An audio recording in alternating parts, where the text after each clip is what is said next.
What was the first graphic novel? When did comics first take on a mature, long-form literary approach? That's a loaded question, but a quick Google search, at least in America, will tell you that the holy trinity of breakthrough graphic novels is Mouse, Watchmen, and The Dark Knight Returns. But what if I told you that this modern idea of the graphic novel dates back far further, actually originated almost 2 decades earlier in Europe? And I'm not talking about some small press oddity that nobody's heard of, I'm talking about one of Europe's most popular comics that, for reasons we'll get into, is almost completely unknown in North America. Well, maybe we can begin to change that. Because not only should every comic fan at least know about Corto Maltese, it is also pivotal in the artistic evolution of the comic medium in the West. So in this video I want to look at this incredible comic as well as the remarkable man who created it. Like many comic characters, Corto Maltese has somewhat hazy origins, but there's one oft-repeated story from his childhood. In palm reading, the line that dictates our fate is called the line of fortune.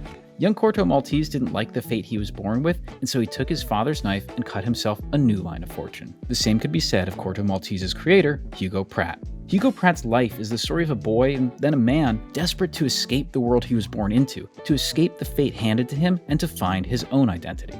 Pratt was born in Venice in 1927 and grew up under the rise of fascism in Italy. Pratt's earliest escape from this world was into the American adventure comics that were being reprinted then, primarily Milton Caniff's Terry and the Pirates. But Pratt's father was an ardent fascist soldier, and after Italy's invasion of Ethiopia, Pratt and his parents were relocated to Africa, where young Hugo was cut off from his beloved American comics. And at just 13 years old, Pratt's father drafted him into the fascist army. Dubbed Mussolini's youngest soldier, he would see death in combat up close, witness the burning of villages. He even operated a machine gun, although he was later unsure if he had killed anyone. But Pratt had no commitment to Italy or to the fascist cause. Quite the opposite. He had befriended the Ethiopian boy who worked in his family's house and had learned their language. He was embraced by the Ethiopians and even ended up assisting the Ethiopian spies against the Italian invaders. Pratt was learning that friends mattered more to him than nations or ideologies. A few years later, when the British army defeated the Italians in Ethiopia, Pratt's father was captured and would die in British captivity. The last time Pratt saw his father, he had given him a copy of Robert Louis Stevenson's Treasure Island. He had told him that one day he would find his own treasure island. But escaping, finding that treasure island, it was just as far away as ever, because as much as he had loathed the fascists, he had no love for the British. They also oppressed his African friends, and they promptly put him and his mother into a prison camp. But it was in this prison camp where Pratt would discover another means of escape: literature. Through Treasure Island and other classic adventure novels, as well as the few comics he was able to buy off his British captors, Pratt envisioned a world bigger and brighter than the constant strife and war that surrounded him. He and his mother would soon be shipped back to German-controlled Venice, where his focus was again his personal life, not politics. He would pick up girls by pretending to be a downed South African pilot, until one day he tried to pick up a German girl and ended up in a German POW camp. Eventually, he proved to them that he was Italian, at which point he was released, and promptly conscripted into the German army. But escape was still on his mind. After a few attempts, he crossed enemy lines, at which point he joined the Allied army as an interpreter. By the end of World War II, Pratt was 18 and already weary of nations, flags, and ideologies. He had served in the armies of 3 countries and been imprisoned by 2. If he was going to escape this life to find his own treasure island, it wouldn't be by following any established order or path. He would have to carve his own course, and he would soon discover that that course was comics. Immediately following the war, Pratt was still literally trying to escape Italy. He would hop on ships bound for America only to be caught and thrown off each time. He tried to join the Foreign Legion, but his mother had warned them not to accept him. But something had returned to Italy after the war: comics. The superhero and comic book revolution that began in the US in 1938 had finally reached Italy. Here was his answer. Pratt, along with a group of friends also looking for direction after the war, would create their own comic magazine and create arguably Italy's first superhero, the Ace of Spades. While his friends wrote and inked the book, Pratt would pencil, and his natural drawing abilities, even as an untrained teenager, are clearly evident. He might just be aping Milton Caniff, but Caniff is one of the greatest artists to ever work in comics, so that's not really a bad thing. Also, please let me know down below if you would watch a Caniff video. I would really like to make one, but I'm worried no one wants to see it. It's also amazing that this group of young kids, many of whom had been POWs and soldiers, had found a way to self-publish a comic. And they even found decent commercial success and got distribution throughout Italy. But perhaps the most important reader of that comic was Cesar Civita, a Jewish Italian publisher who had fled to Argentina during the rise of fascism. Civita was determined to build up the comic industry in Argentina, and when he discovered Ace of Spades, he bought the rights and republished it in Spanish, and it became a huge hit. Based on that success, and determined to grow his adopted country's comic industry, he made an offer to the boys from Venice. I will buy your publishing business if you will come to Argentina and work for me. Well, for Pratt, it was a no-brainer. As comics had once been an imagined escape for him, now they would be a literal escape. As soon as he could, he was on an ocean liner, finally bound for America. Sometimes I feel like I'm fighting a constant battle for control of my subscriptions. Like some kind of wallet-draining hydra, for every subscription I remember to cancel, 2 more seem to have sprung up in its place. My tendency to eagerly subscribe for subscription services and then promptly forget about them is taking a lot of money out of my pocket. Money I could be spending on long out-of-print graphic novels. Well, today's sponsor, Rocket Money, is here to help. With just a few taps in their app, I can find and then safely and securely cancel any unwanted subscriptions. Look, I'm genuinely serious about the importance of financial planning, which is why I'm happy to have Rocket Money as the sponsor for today's video. Beyond just canceling subscriptions, Rocket Money allows you to set a budget and helps you to stick to it by alerting you if you're going over in any of the categories you've set up. Finally, with Smart Savings, you can set an amount and a frequency, and Rocket Money will automatically put that money into a savings account for you. It's a really great way to get started with savings if you're new to it. So go to rocketmoney.com/Matt with 4 T's or click the link in the description to get started for free. You can also unlock even more features with premium. That's rocketmoney.com/MATTTT to get started for free. In Argentina, Savita pairs Pratt up with the children's book author Hector Hermann Oesterheld.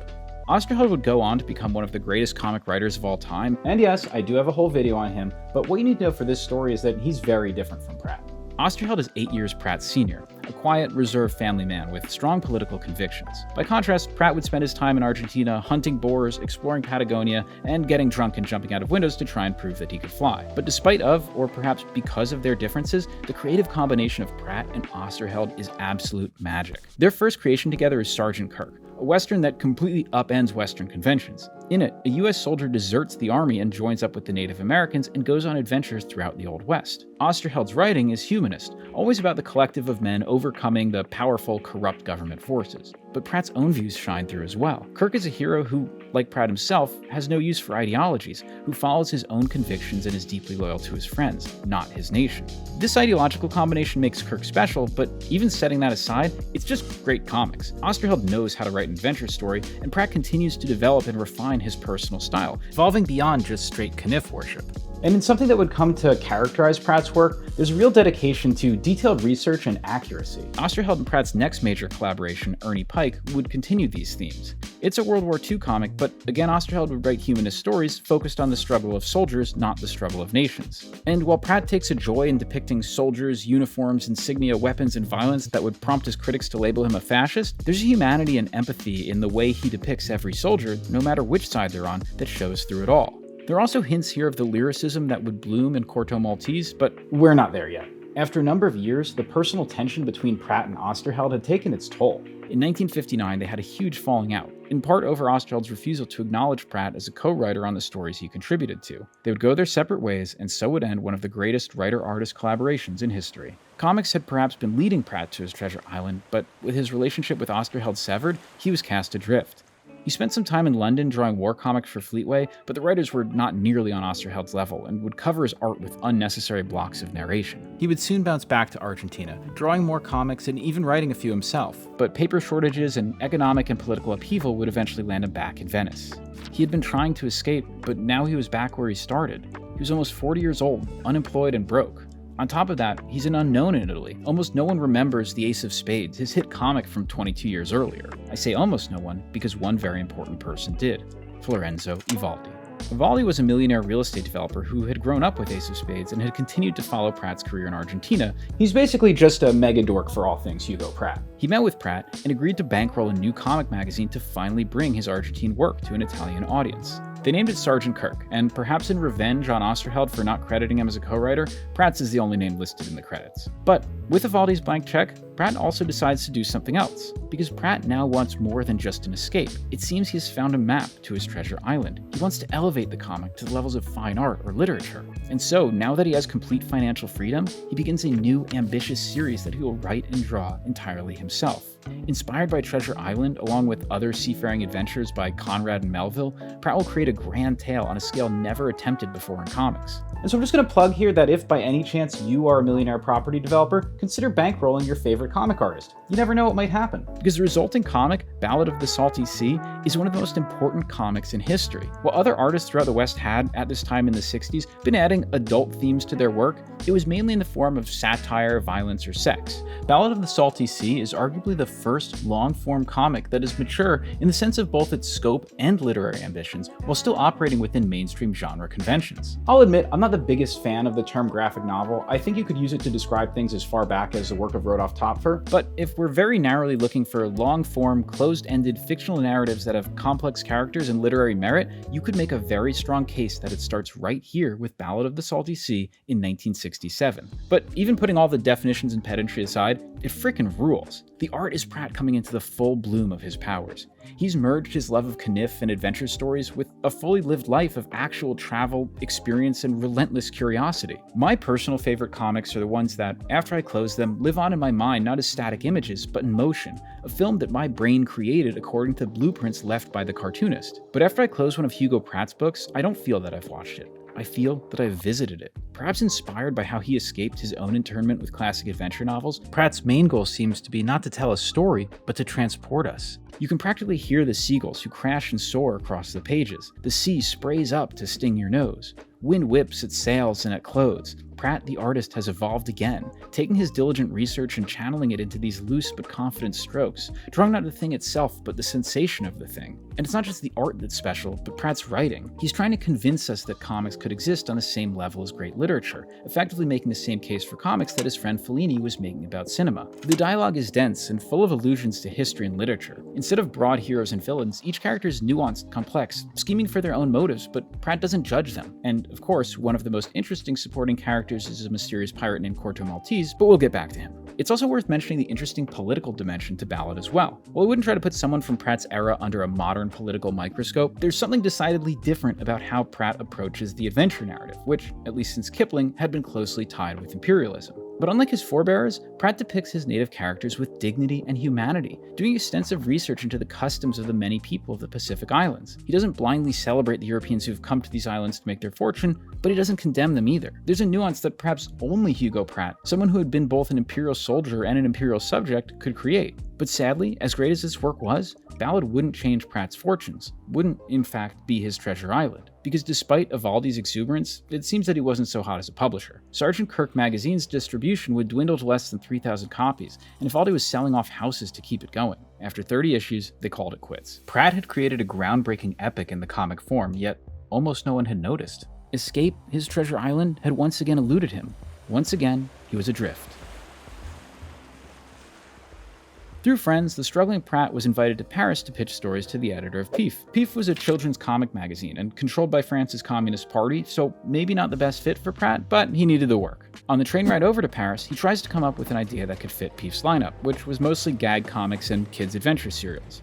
It strikes him that perhaps he could write an adventure series around a supporting character from Ballad of the Salty Sea, the mysterious sailor Corto Maltese. He pitches it to Peef, and they agree, and so begins one of the greatest comic series in history. In each story, we, along with Corto himself, are thrust into some new situation on a new part of the globe. He's very much not the hard-boiled detective or man of action. In fact, he often seems drawn into the stories by happenstance and rarely leaves with a big score of treasure. But Pratt's narratives, perhaps like his own life, are less about outcomes than they are about the experiences. Just as he had in Ballad, he put serious attention into setting. Through his research and increasing command of his craft, each story is like a 20-page vacation to a new part of the world, immersing us in architecture, landscapes, cultures, and customs in the course of just a handful of panels. If Ballad of the Salty Sea was Pratt the novelist, the Peef stories are Pratt the poet. Just as great poems can seem to convey ideas and images larger and more profound than should be possible with just a few words, so Pratt does with just a few panels. There's a purpose to every line, every image. While he doesn't use many speed lines or motion effects, he knows just the exact right moment to depict to give his stories a strong sense of pacing and flow that looks effortless but is the product of 25 years of experience. In an era when many comics were increasing in text, Pratt tells his stories visually. He can convey so much expression and personality with the simple profile of a face. And I particularly love these occasional silent panels, where Pratt gives us a single frame of Corto smoking or walking or sitting amongst the seagulls, a bit of visual punctuation that encourages us to sink deeper into the world, into the mood he's created. And as he had in Ballad, he wears his literary ambitions on his sleeve.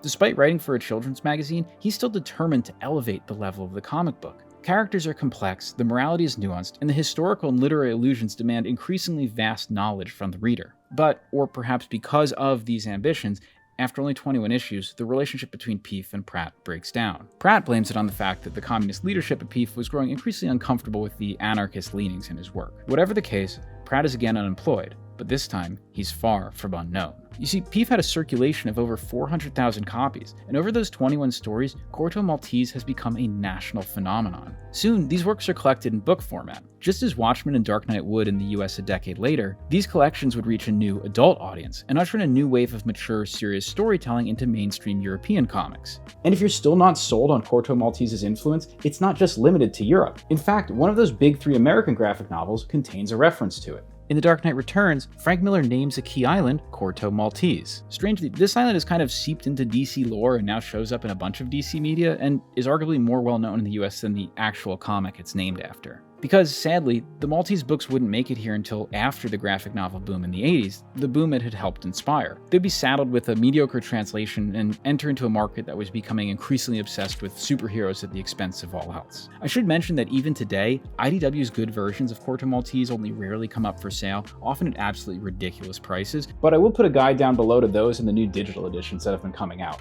But back to France and back to the 70s, where Pratt is now a superstar. He would continue writing novel-length Corto Maltese stories that would grow increasingly complex and ambitious, as well as increasingly steeped in his knowledge of history, literature, and mysticism, relentlessly pursuing his dream of elevating the medium he loved so much. And in 1986, all those dreams and ambitions were finally validated. The Grand Palais in Paris featured an exhibit on his life and work. This was pivotal not just for Pratt, but for the entire art form of comics. It was the first time that any national gallery in France had ever featured the work of a comic artist. Through a decades-long, relentless pursuit of his lofty artistic and literary ambitions, Pratt not only created a new fate for himself, but for the entire medium of comics. Hugo Pratt had found his treasure island. Thank you guys so much for watching. Please be sure to like, subscribe, and share this video. As I mentioned, Pratt's work is long out of print in English, but they are being re-released digitally, so I'll put links for everything and a guide down below. Finally, there's a lot of really good biographical work available about Pratt that served as the basis for this video, none of which is available in English, but I'll still put links down below. Thank you guys so much, and I'll see you soon.